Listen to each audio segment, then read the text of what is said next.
This letter is very important. It's about how the demons use social and political turmoil to further the purposes of hell. Screwtape is specifically talking about war here, because that's what was going on when he wrote it. But the same diabolical methods are used when we experience global pandemics, government mandates, recessions and inflation, political elections, immigration crises, strikes, protests, and riots, and everything that creates divisions in our families and in society at large. So every time that Screwtape speaks of war, just think of all the divisive things that are going on in our culture today. It fits just as well.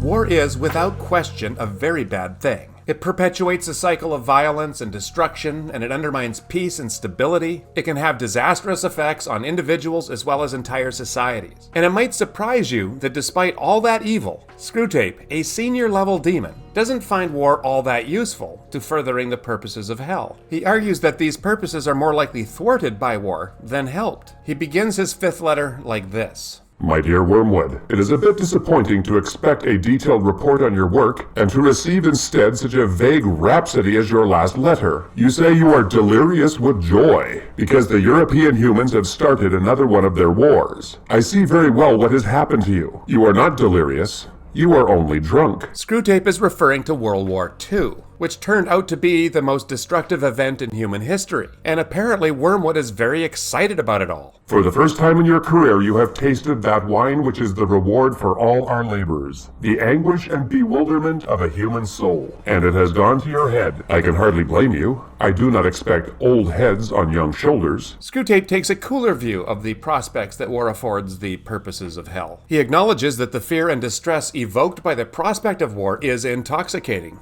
but it is only fleeting. There are ways for the demons to create more long-term benefits from the perspective of the demons, than just temporary fear and distress. Screwtape says that if you play this right, he will then be yours forever, a brimful, living chalice of despair and horror and astonishment, which you can raise to your lips as often as you please. So do not allow any temporary excitement to distract you from the real business of undermining faith and preventing the formation of virtues. There are all sorts of possibilities. In the meantime, I warn you not to hope too much from a war. Screwtape acknowledges that war will often result in a lot of cruelty and unchastity, but he says that these really aren't that much to work with. Now, I think this is very interesting. If I were to ask you what you thought the demons wanted most out of us in terms of our behavior, wouldn't cruelty and unchastity be pretty high on our list? The devil certainly don't have any problem with these, but Screwtape has much bigger things in mind, which he doesn't get to just yet. He's still trying to settle Wormwood down from his euphoria by pointing out the ways in which war will also work in God's favor. But if we are not careful, we shall see thousands turning in this tribulation to the enemy, while tens of thousands, who do not go so far as that, will nevertheless have their attention diverted from themselves to values and causes which they believe to be higher than the self. When in distress, a lot of people will turn toward God, and the ones that don't will spend less time thinking about themselves and looking up to higher things. And what I find so interesting is that God isn't all that interested in whether or not these transcendent values and causes are good ones. Screwtape again.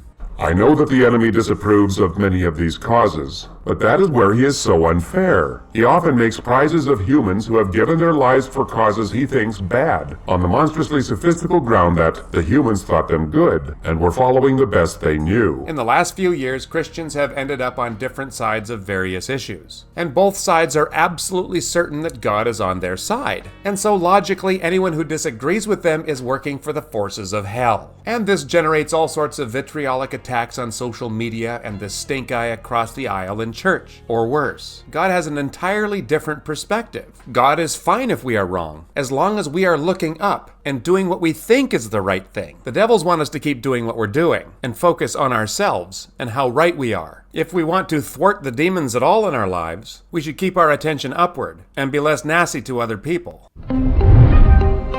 You see, Screwtape has a plan, but he needs some more information before it can be properly executed. Give me, without fail, in your next letter, a full account of the patient's reactions to the war, so that we can consider whether you are likely to do more good by making him an extreme patriot or an ardent pacifist. So which side are the devils on in World War II? For war or against the war? What side were they on during the pandemic? What side are they on in our federal elections? Both. They just don't want us in the middle. seeing both sides of the issue, and thoughtfully, and prayerfully, and humbly, trying to decide what's the best way to go. They want us on the edges. From that perspective, everyone is wrong. Then we hate everybody, even the people in the middle. We might expect the world to occupy the extremes, but not Christians, because if we're there, we're working for the wrong team.